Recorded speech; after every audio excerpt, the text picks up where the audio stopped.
Hello, everyone, and welcome to this webinar on mental wellbeing in the recruitment industry.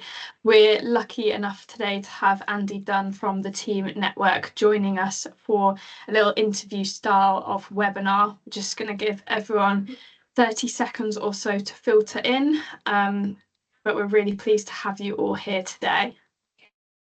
Good afternoon, everyone. Thanks for joining. I will put a disclaimer at the start, though. I am not trained in mental health and well-being. So everything I'm going to give you today is based on what I've learned over the last few years and the last year and a half of running Team as well. But thank you so much for inviting me, Betty. Feel really honoured and humbled to be a part of this. Amazing. Well, it's super great to have you today. I think we'll get cracking. So first of all, can you please introduce yourself and tell us who you are and what you do? So my name's Andy Dunne. I'm the managing director of Team. Team is the UK's largest network of independently owned recruitment businesses. Been going donkey's years, be 31 years this summer. And we've got 500 small recruitment businesses in our network that collaborate, share stories, network with each other, and have a great support system. Been in recruitment about 23 years. Worked in lots of different guises, but spent 16 years working in the defence sector. Amazing. And so then just to get to know you a little bit better, just got a couple of kind of lighter questions for you. So first of all, how would you describe your absolute dream day? You can probably tell from my backdrop that I love Lego and Star Wars and Marvel. So probably watching a new Marvel movie with my kids and my family and dragging my wife there. She's not a massive fan, to be honest, but doing something like that, building some great Lego sets, getting out in the fresh air, doing a bit of exercise. That's definitely a great day for me. Nice. Obviously, some days aren't going to be your dream day and some days are more tough. So just wondered, what kind of things do you see as pick-me-ups or coping mechanisms for those days? Exercising is the big thing for me.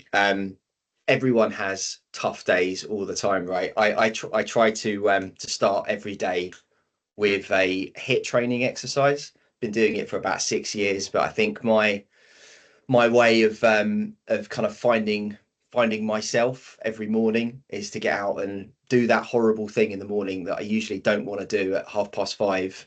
Get up in the cold and defrost my car, and get out in either in the fresh air, do a run, or get out and train and get some sweat going. Amazing. I totally agree with you. Running is definitely my thing, but 5:30 is a very impressive get up. That couldn't be me. I do go to bed at like 8 o'clock, so there is a balance. Impressive still. Okay, amazing. So just getting a bit more onto the topic for today. So why is mental well-being something that's become such an important topic for you? Well, I've been in recruitment for 23 years. I've worked in big recruitment businesses. I've worked in really small recruitment businesses. I've run my own company for 7 years, and I've kind of been there and done it. And I know the kind of stress and pain of working in the market that we all work in. It has one of our coaches, sort of service partners, it used to be in Team, describes recruitment as champagne and razor blades. So you have great days that you feel on top of the world, and you have days where you think you've got the biggest imposter syndrome. You're not fit for the market, you're not supporting your clients right, your candidates right, your business right. So I think mental well-being, working in our world, having the ability to talk and share and get your feelings out is so important. And I lived it the hard way.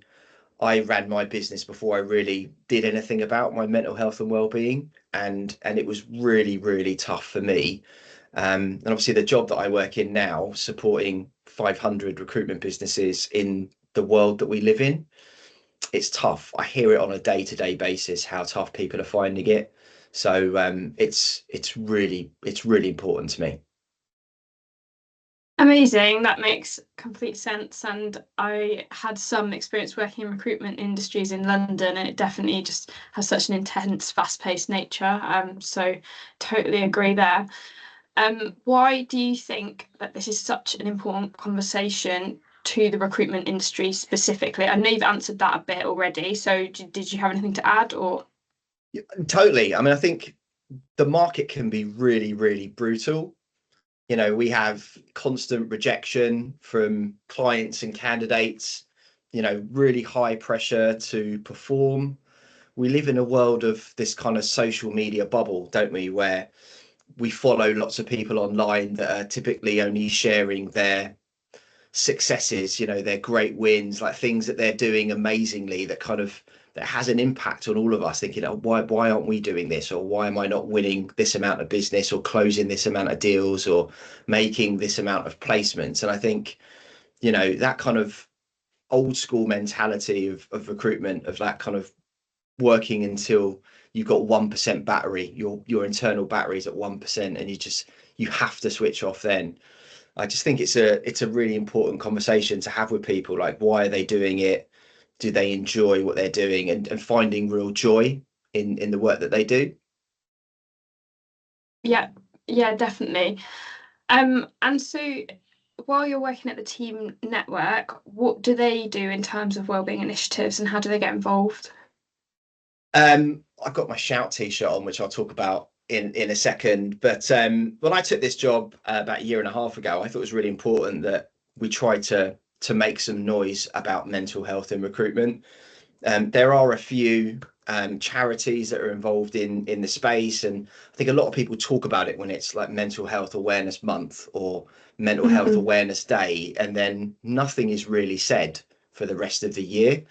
So Bella Sewell, our hopes on this webinar now. She might not be, because we've got a big conference coming up and she's really busy. But herself and I spent a lot of time last year reaching out to the marketplace and speaking to people that are experts in particular fields.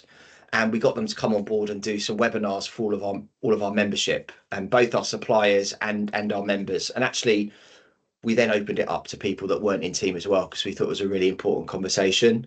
But we set up webinars last year across Katie Maycock, who's a stress and burnout coach. She did a session for us on stress. We had Claire Davis, who did a session for us on mental fitness. Julia Doherty, who I'll mention again, hopefully before the end of this webinar, who runs a company called Adventure Geek. She did a session all about journaling. I'm a huge advocate of journaling. We had Michelle Flynn, who's a life coach, who's a breathwork expert. She did a session on auditing your life. Sammy, a guy called Sammy Ahmed from New Wave Wellness, did a session all about using hypnotherapy for your mental health. That also dovetailed into sales as well, which was quite interesting. And we had Chris Hart from Arcade come on and do a session all about CBT in recruitment. So we did all these webinars. We've got another one, our first one of the year, this Friday as well, all about menopause at work. So we try and support our members with these sessions of kind of lunchtime learning, that will give them maybe a few ideas, some practical things that they can try at home or in the work environment that will help them with their well-being. The other thing we did last year was we did our first ever net walk. So we have the big annual conference. It was in the summer last year. It was in June. And we had a lady called Julia Doherty, who runs a company called Adventure Geek, doing a network. So we run 50 networking meetings every year.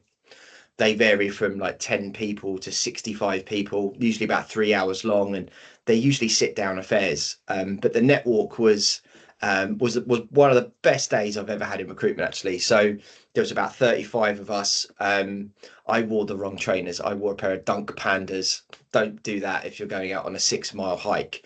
But it was a networking meeting on foot every half a kilometre. We stopped and we were given a new topic, and we had to go and find someone that we hadn't spoken to before. And it was just an amazing couple of hours out in the Kenilworth countryside. We walked around like the ruins of a castle. We walked through an alpaca trail. But it was, everyone said, like, it really helped them to build connections with people. And we're doing that again in 3 weeks at our next conference. There's still a couple of spaces left for it. And we did that by supporting the charity Shout. So Shout 85258 is the number that you text, and Shout's a charity that's set up to help people that are feeling suicidal, anxious, depressed, lonely, and it's a charity that you text them rather than call. So a lot of people nowadays like to do things digitally. And we thought it was an amazing charity that supported hundreds and thousands of recruiters. And we got everyone to make a charitable donation. We did a raffle at our conference as well. We raised enough money to train 15 new counsellors. So it's a completely free service. So we've been supporting Shout over the last 12 months. I feel like I'm talking a lot on this, but there's a lot of stuff that we've tried to do. We try and get our members to really lean on each other and support each other. So we've got different types of members in team. We've got lots of solo business owners, over 150 of them in the network. And life for them sometimes can be, I was there, I did it for 7 years, can be really, really lonely. So we get them to try and connect with each other. We've got a solo WhatsApp community where people share stories, if they're feeling down or they need some support. We really do encourage that in the network. And there's lots of people that have gone through, I won't go into specifics, but have gone through quite tough times over the last 12 months, and members have lent in and helped them with their business, help them with candidates or clients, or supporting them in ways that have gone above and beyond, real superheroes in recruitment. And we just try and foster that level of community in the network. And then lastly, I did this last week, nothing to do with team, but something I really hope team can support more of going forward. I went to a curry club. I don't know if anyone's seen this online, but Bobby Banerjee set this up, and then has been supported by James Whitelock from Thinking Circles, and Barry Cullen from Rec Law, and Nitin Sharma from Rec Talks. And these guys have set up these curry clubs. So when people are feeling a bit down, anxious, lonely, they can go to one of these curry clubs, network with like-minded people in the recruitment industry. I did it last Thursday in London. It was amazing. Absolutely loved it. But I'd love team to get more involved in that going forward. Just trying to foster that sense of community and a safe space where you can talk about how things are going for you. Amazing. I mean, all of those things just sound really awesome, and just sound like they're amazing initiatives for so many people to get involved in, especially in a climate where so many people are just working behind screens like day in, day out. So it's so cool that you're able to be that invested in all of these different things. And then, so going on to the next question. So everyone goes through tough periods in life, whether it's difficulty with their own mental health and well-being or difficult circumstances. At these times, what advice would you give, and where can support be found? I think first and foremost, I think you've got to talk about it and be willing to talk. Lean on your friends, family. If you're a part of a network similar to team, find someone in your tribe that you can have that conversation and get out of you what's been bubbling up for obviously from some time. Try and recognize the signs. Are you feeling particularly stressed out, burnt out? Are you having trouble sleeping? Are you having trouble managing your workload, the amount of time that you have in the day? I showed this earlier. I use journaling personally. This is one of the best things I ever found. It's called the 5-minute journal. I discovered it in lockdown 1, 5 years ago now, because I was really struggling with time. I just couldn't deal with the concept of all of this time away from work and being out of my routine. And I found that 5 minutes in, 2 or 3 minutes in the morning, 2 minutes in the evening, writing down things that I wanted to achieve, things that went really well for me in the day.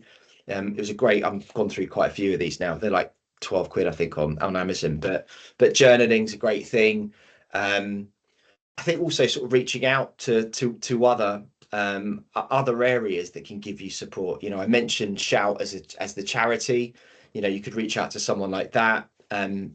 Find events, webinars, sessions that might be able to support you. You know, similar things to what Team are doing, but there's lots of them that are out there that are free to attend. Speak to your GP. You know, if your GP can refer you locally to counsellors, support systems that can help you on your journey. You know, so seeking sort of professional help, you know, it's not a sign of weakness. It's a sign of strength that you're addressing it, and there's definitely avenues out there that can support you in whatever you need. Amazing. Totally agree with all of those things. And just especially for anyone really struggling, just really encourage you to reach out today. I think that is one of the biggest messages that we can have today, is that it's great to sit and talk about all these amazing things we can do when we feel good, but also just to encourage anyone who doesn't to be reaching out, because there is always support available. And then for those who think it's about time for their company or agency to become part of the conversation or consider ways to support their staff, what would your recommendations be? I definitely get, if you've got several heads in your business, I get one of them to go through some kind of mental health first aider training. We've had quite a few of our members. Julia from Adventure Geek does this as well. She helps businesses with training first aiders in the business, but someone that can maybe spot the signs early. We were talking before this webinar went live about at what point do you do something about it. You know, it's always great if you've got someone in your business that's been trained, that's gone through a course, that can understand some of the signs, you know, that someone is becoming stressed, depressed, anxious, they're just not in a good place mentally. So I think businesses that invest in that, and it just shows that business cares about about their staff as well. So definitely look into getting someone through a first aid mental health awareness course. I think also sort of creating a culture where it's easy to talk about, you know, make it easy for staff to talk to you about how they're feeling, and try and support them as hard as you can with try and give them some solutions or options that will help them. I've obviously got lots of notes that I've written down on this as well, but encourage breaks. Betty and I were talking about this as well, about, you know, being stuck behind a screen all day long. Sometimes your day runs away with you, and before you know it, it's the end of the day and you've done 250. I'm like this sometimes, 250 steps on your Apple Watch or your Garmin or whatever you wear on your wrist. But try and get out, you know, get that kind of culture in your business where people can get out, get some fresh air. Like, encourage them to take their lunch break in its entirety. Before I took this job, I worked at a big defense contractor for a year, and once every couple of weeks we'd have a big team meeting, but you weren't allowed to do it at your desk. You had to go out and do the meeting on foot, which was always fun when it was nice and sunny. It wasn't particularly nice when it was freezing cold and raining. But I think encouraging people to get out of their normal office environment. We've actually just hired our first member of staff in South Africa, a lady called Kim. I'm not sure if she's watching this or not as well, but this afternoon at 2:30, I'm having a meeting with her on foot. So I'm taking my miniature Dachshund Delilah out for a walk, and I'm going to have a catch up with Kim at that time. But encouraging that, and I think, yeah, just sort of lead by example. Share things with your staff that you think might support them and encourage them. You know, it should feel good, right, when you're doing things like that. And I think a good culture inside a business is going to support staffs, you know, in an amazing way. Yeah, no, absolutely agree, and definitely agree with getting outside. Like, I know it's not like a one-stop fix for everything, but I definitely think sometimes I sit at home and like problems seem really big because you're sat in kind of a small room, and then you kind of go outside and the world becomes bigger and the problem becomes a bit smaller for sure. So definitely I agree think with you that can point. I think you can also, like, you can solve problems in your mind when you're not like in a much better way when you're outside in the open air. You know, I use a Yeah. little note taker on my phone. I get ideas all the time, you know, that I can follow up on. But it's that time when you're away from that constant digital interaction of your screen. Yeah. You Yeah. know, that constant need for likes and follows and comments, and that kind of that chasing that endorphin rush of social media, but getting away from that, I think is really, really important. Yeah, I agree. It's something that I am definitely thinking about recently because I know it's something I'm so bad at, and I keep seeing on Instagram and different social media platforms that apparently it only takes like 3 days or 72 hours without your phone, like without looking at your phone at all, to reset your brain in some way. So it's definitely something I've been looking into and interested by, because the amount that we're just bombarded by so many things is kind of crazy for sure. And then just to our audience, has anyone got any questions about any of these topics for Andy while we've got him here? You can just pop them in the chat if you have anything at all.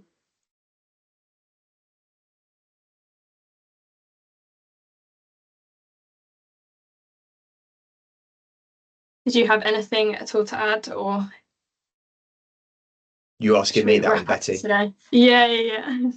I I think think I we think have I got think any the questions. I think the main thing, like for anyone listening to this, is that if you've got desire to try and create a better space in your head for yourself, just, you know, take some, like, block some time out to try and do some things about it. There's a couple of things that I'd written down actually that I haven't mentioned. There were 3 books that I've read in the last year that I thought I'd share as well that really helped me. Yeah, When that'd I be was away on a awesome. holiday, I read this book called The New Happy, by a author called Stephanie Harrison. I found her because I used to follow her Instagram page.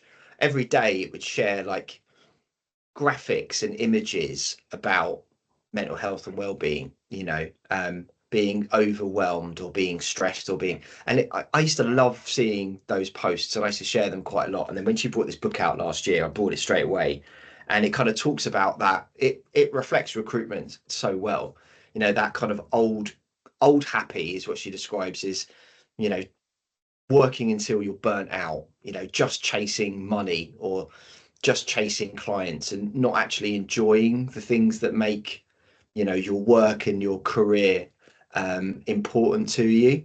So it's all about, you know, finding happiness in places that you haven't really been looking in. So I definitely recommend that book. I struggle, as I mentioned, with time management. um, I'm overwhelmed with stuff. I get messages from every angle all day long. I read this book called The One Thing, about time management and prioritizing my day. Um, it's absolutely full of annotated notes and scribbles of where I was reading it. It was one of the best books I've ever read, really good. And what I tend to do off the back of this book, one of the principles is time blocking, like giving myself some time where I'm not overwhelmed with other activities, and it's worked really, really well for me. And then lastly, I talked about the gym. I go to F45 training. I follow like 3,000 people all around the world that do the same workout classes as me. And one of them recommended this book called The Energy Bus. And it's about kind of, it's all about mental health and well-being, but it kind of follows a bit of a parable story about a guy that his car breaks down and he has to basically spend a month getting a bus to work. And the bus driver is a lady called Joy, and she teaches him these principles that make him a happier person. And I love it. You know, really, really great book. I lost the cover. I think my daughter lost it, but it's called The Energy Bus by John Gordon. So yeah, those 3 recommendations that I've made, hopefully they might be good for the listeners as well. Awesome. They all sound really great. I will definitely add them to my list. We've just had one woman just, let me just check in the chat. Jackie said, Andy, how do we get details of the Curry Club if we wanted to get involved? They've got Facebook. They've got a LinkedIn page, which you can follow. I will let you know they have got a very, very active WhatsApp community that you can join. It's all free, obviously, to join the community, but you pay a deposit when you go to the Curry Club events. So they've got a page on LinkedIn. that you can follow. Or I'm sure if you send a message, if you send a message to me, I'll connect you with Bobby and James and Nitin. In fact, I'm meeting Nitin tomorrow, so I can put you in touch with them. And I think they're doing curries. They're doing one at the Recruitment Agency Expo in London next week. If you're heading down to that, but they've done them so far, I think, in Manchester, Birmingham, London, and they're talking about doing them all over the place. It's really like blossomed. Great. It's great that they've done it. I'm really pleased that I got involved in one of them, and I'm really looking forward to going along to a lot more in the future. But yeah, if you send me a message on LinkedIn, I'll connect the dots for you. Amazing. Let me just check. Perfect. They said that they'll be there next week, and would love to get involved. Amazing. Well, that is a great thing to have come of this. And just wanted to say a huge thank you to everyone who's joined today. Big thank you to you, Andy, as well, for coming on and talking about something that is just so important. And I hope that we can continue to have so many conversations about this as we move forward. So thank you so much, and chat to you all soon. Thanks for inviting me, and thanks to Giant for putting this on. I think it's really important that more businesses are doing this. So Betty, thanks for leading the charge, and I've really enjoyed being part of it. Thanks for having me on. Amazing. Thank you. Bye, everyone.